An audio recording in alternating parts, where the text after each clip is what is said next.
tá? A gente vai observar agora como o bebê se comporta, como o sistema desse bebê se comporta na adaptação da vida uterina. Começando sobre o sistema respiratório, que é um sistema, um dos mais importantes, né? Nós falamos sobre o sistema respiratório e circulatório desse bebê. Então, gente, a placenta, ela promovia toda a renovação do sangue desse bebê, sem que ele tivesse qualquer tipo de esforço, tá? A placenta trabalhava por ele. E com a secção, né, com a separação do cordão umbilical, o RN precisa oxigenar sozinho o seu sangue e o seu tecido. Então, o próprio organismo desse bebê é independente. Ele precisa se adaptar a ser independente no sentido de fazer a oxigenação do sangue e dos seus próprios tecidos.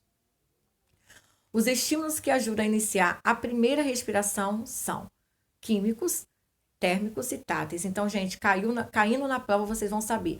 A pergunta é: quais os estímulos que ajudam a iniciar a primeira respiração? Então, nós vamos saber que são 3. Os estímulos químicos, os estímulos térmicos. Aqui a brincadeira.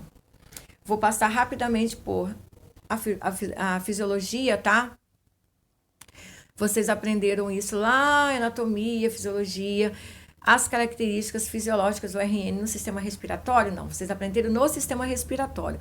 Mas vamos falar dos alvéolos, lembra? Do surfactante. Então, o surfactante é o quê? É um fosfolipídio que diminui a tensão superficial e evita o colapso, tá, gente? Alveolar ao final da expiração. Então, vamos explicar isso. Os nossos alvéolos, ele tem surfactante dentro, tá? Que é um líquido que não deixa o alvéolo colabar, tá? Colabação é o quê? Ele colar, tá? Como uma bola de soprar de aniversário, ele vai colabar se não tivesse surfactante, tá? Surfactante, ele cria essa tensão, tá?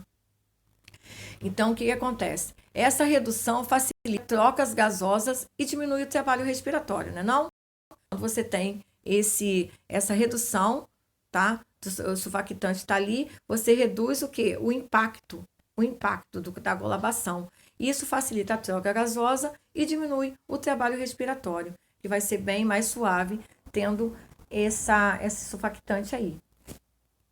Aqui mostra a foto, todo o oxigênio entrando, né, pelas veias, ali a troca gasosa feita ali nos alvéolos, tá? Mostra o surfactante, mostra tudo aqui para vocês. Então, vocês voltem lá um pouquinho na anatomia, só na mente, só um pouquinho para ver como acontece a respiração.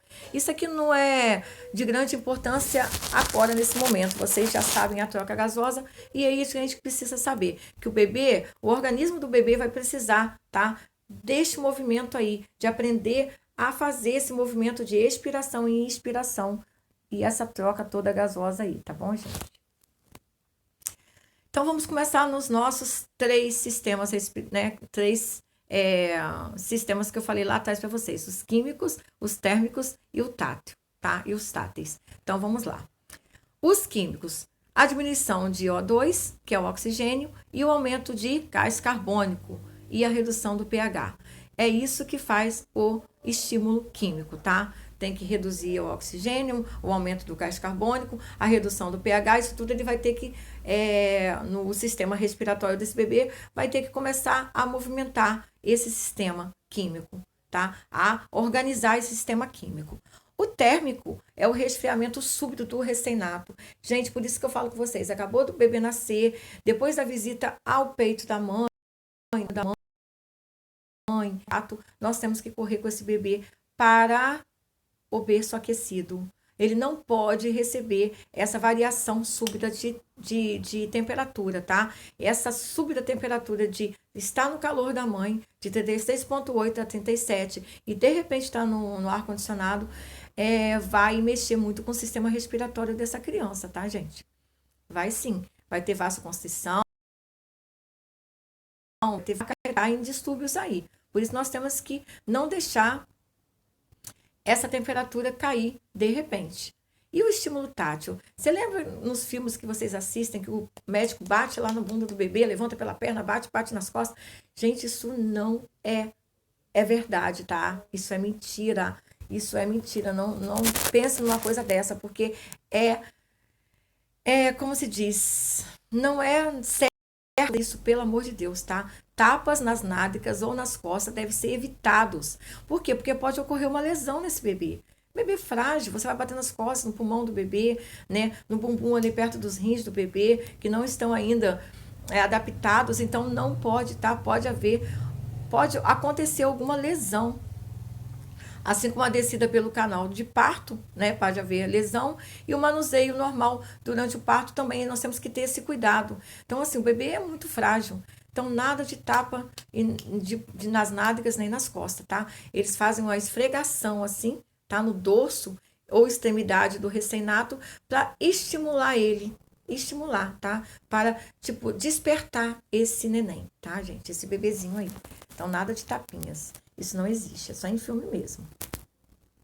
A frequência respiratória do recém-nato situa-se entre 45 a 55, tá?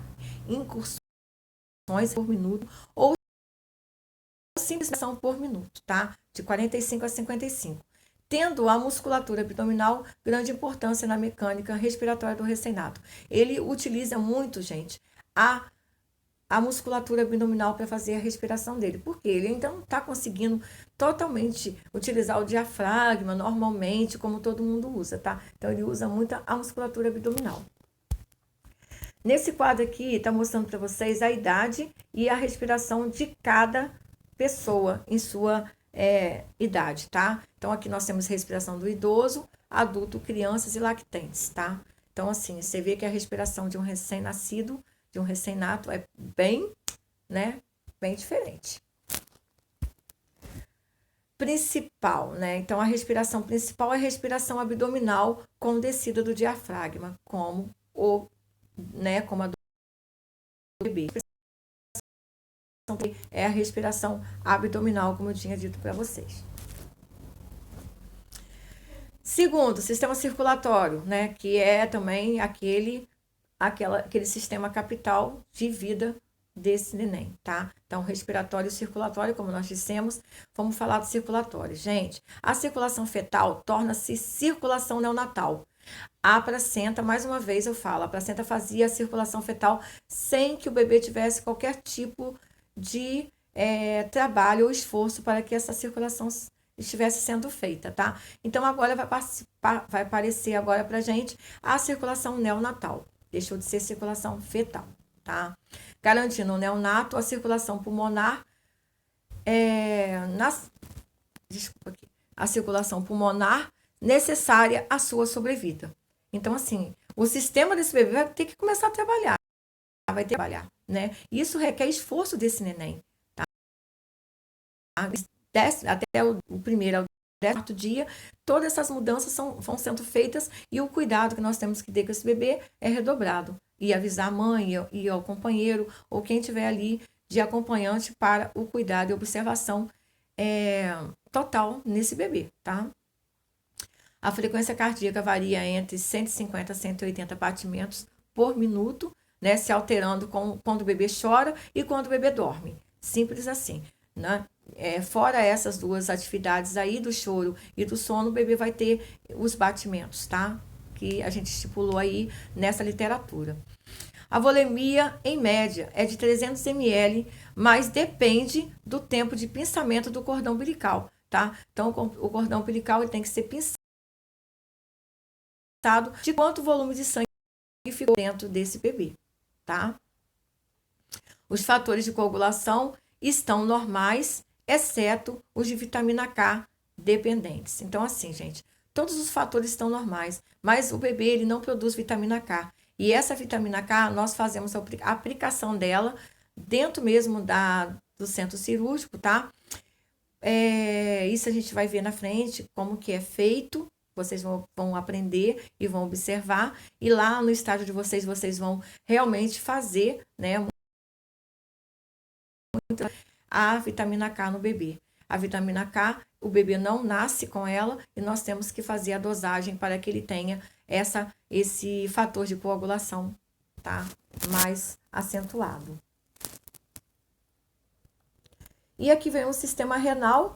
Todos os componentes estruturais estão presentes no sistema renal. mais existe uma incapacidade de os rins concentrarem urina. Então, por isso que o bebê faz xixi a todo tempo, né? Come urina. Ele não tem capacidade, tá? Não, existe essa incapacidade dos rins concentrarem a urina ali, tá? É muito complicado. Então, a diurese entre os recém-natos ocorre entre 24 a 48 horas e o débito urinário é de 100 a 300 ml. Então, gente, a diurese, o bebê começa a urinar entre as 24 e 48 horas. Então, não se assustem, tá? Ele vai ter que produzir essa urina. Então, isso é um sistema que está se formando. Então, assim que vai nascer esse, né? Vai nascer a função desse rim. O rim já está lá.